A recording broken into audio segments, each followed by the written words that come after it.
नमस्कार। India debate में आप सबका स्वागत है। मैं हूं आशुतोष पाठक।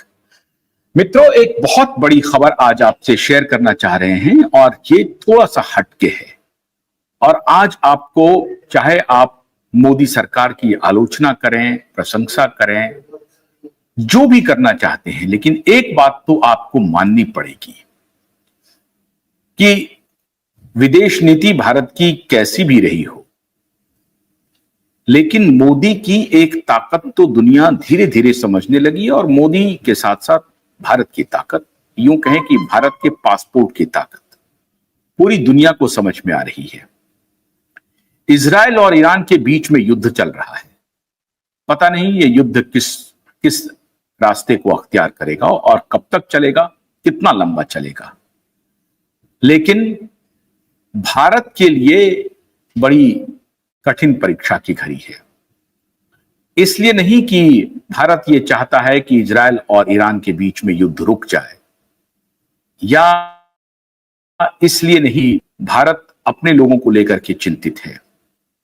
असल में इजराइल के साथ भारत की दोस्ती और ईरान के साथ भारत की दोस्ती दोनों लगभग बराबर है। इसलिए भारत के लिए बड़ा पसोपेश की स्थिति हो गई है। लेकिन इस मुद्दे पर थोड़ी देर बाद बात करेंगे। आज बात कर रहे हैं कि आपको मोदी की ताकत का एहसास कैसे हो, किस प्रकार से भारत की ताकत की एहसास पूरी दुनिया को कराया है कि अगर आपके पास भारत का पासपोर्ट है तो अब पूरी दुनिया में सर ऊंचा करके आप घूम सकते हैं, चल सकते हैं। आपकी ताकत का लोहा पूरी दुनिया मान रही है। सबसे ताजा उदाहरण है उर्मी विश्वविद्यालय के 110 छात्र। वैसे तो लगभग कहा जा रहा है कि ईरान में 10,000 के करीब भारतीय नागरिक फंसे हैं, जिनको कि अभी फौरन से पेशतर भारत लाना है या ईरान से बाहर निकालना है। लेकिन अभी हम बात कर रहे हैं उर्मी विश्वविद्यालय के 110 छात्रों की, और उसमें से 110 छात्रों में से 90 छात्र अकेले जम्मू कश्मीर के हैं और सभी के सभी मुस्लिम बिरादरी के हैं। कश्मीर के छात्र हैं, ईरान गए थे पढ़ने के लिए, उर्मी विश्वविद्यालय में वो पढ़ाई कर रहे थे। ऐसे ही युद्ध की शुरुआत हुई। तेहरान, जो कि ईरान की राजधानी है, इसके अलावा जो अन्य शहर है, उनसे बाहर जाने के लिए ईरान की सरकार ने सभी विदेशी नागरिक, जो लैंड का भी जो रास्ता है, लैंड टू लैंड मार्ग जो है, उसको भी खोल दिया है। और एयर मार्ग तो खुला हुआ है ही।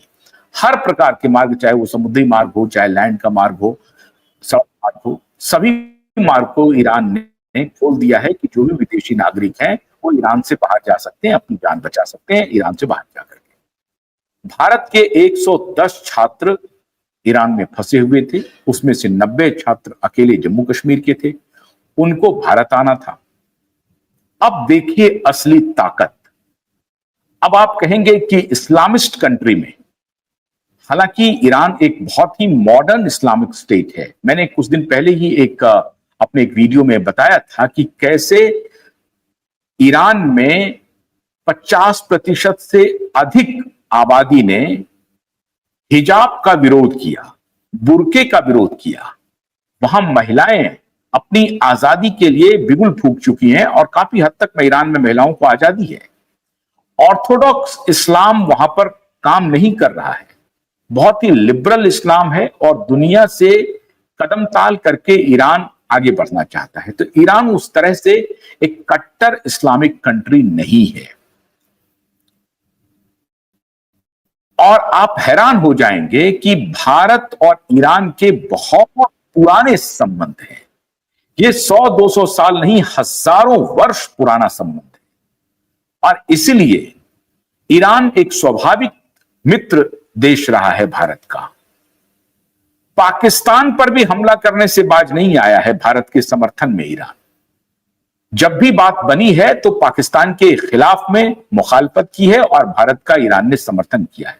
हैरानी की बात होगी कि पूरी दुनिया भर में जितने इस्लामिक कंट्री हैं उसमें अधिकतर इस्लामिक कंट्री ने भारत पाकिस्तान की जब बात हुई है आपस की, तो वो भारत के साथ खड़े रहे, चाहे वो सऊदी अरबिया ही क्यों ना, सबके सब भारत के साथ खड़े हुए हैं, पाकिस्तान के साथ कोई खड़ा नहीं हुआ है। ये है भारत की ताकत। और कट्टर इस्लामिक कंट्री भी भारत के साथ खड़ा हुआ है। ये पहली बार ऐसा हुआ है जब तुर्की के साथ भी भारत के रिश्ते बहुत जबरदस्त रहे हैं, लेकिन इस बार तुर्की पाकिस्तान को मदद करने के लिए आगे आ गया। अब पता नहीं उसके दिमाग में क्या खुराफात हो गई, लेकिन तुर्की इस बार पाकिस्तान की मदद के लिए खड़ा हो गया। लेकिन ईरान, सऊदी अरबिया, इसके साथ भारत के अच्छे रिश्ते रहे हैं। और भी अन्य जो इस्लामिक कंट्री हैं, चाहे इंडोनेशिया हो, मलेशिया हो, सबके साथ भारत के अच्छे रिश्ते हैं। अफ्रीकन जो कुछ कंट्रीज है उसके भी रिश्ते अच्छे हैं।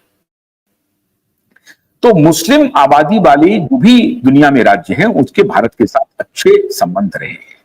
लेकिन ईरान से 110 छात्र जो निकले हैं वो किसी मुस्लिम आबादी वाले राज्यों से होकर के नहीं आए। वहां किसने मदद किया? वहां मदद किया ईरान के पड़ोसी देश आर्मेनिया ने। पड़ोसी राष्ट्र तो बहुत है, पाकिस्तान का भी इलाका मिलता है ईरान से। अगर आप भारत पाकिस्तान में विभाजन नहीं होता तो भारत से आप सीधे ईरान सड़क मार्ग से जा सकते थे, अब भी जा सकते हैं, लेकिन अब जाने के लिए आपको पाकिस्तान का रूट लेना पड़ेगा या अफगानिस्तान का रूट लेना पड़ेगा। अफगानिस्तान पाकिस्तान दोनों के बॉर्डर ईरान से लगते हैं। उधर अजरबैजान है, तुर्कमेनिस्तान है और आर्मेनिया है, और भी दूसरे राज्य हैं, इधर सऊदी अरब है, कतार है। इस सब का जो इलाका है, जो बॉर्डर है, वो ईरान से मिलता है। लेकिन भारत से आप सीधे ईरान सड़क मार्ग से जा सकते हैं अगर पाकिस्तान के साथ आपके संबंध ठीक हो, और पाकिस्तान का भारत के साथ अगर विभाजन नहीं हुआ होता तो आप ईरान सीधे सड़क मार्ग से जा सकते थे।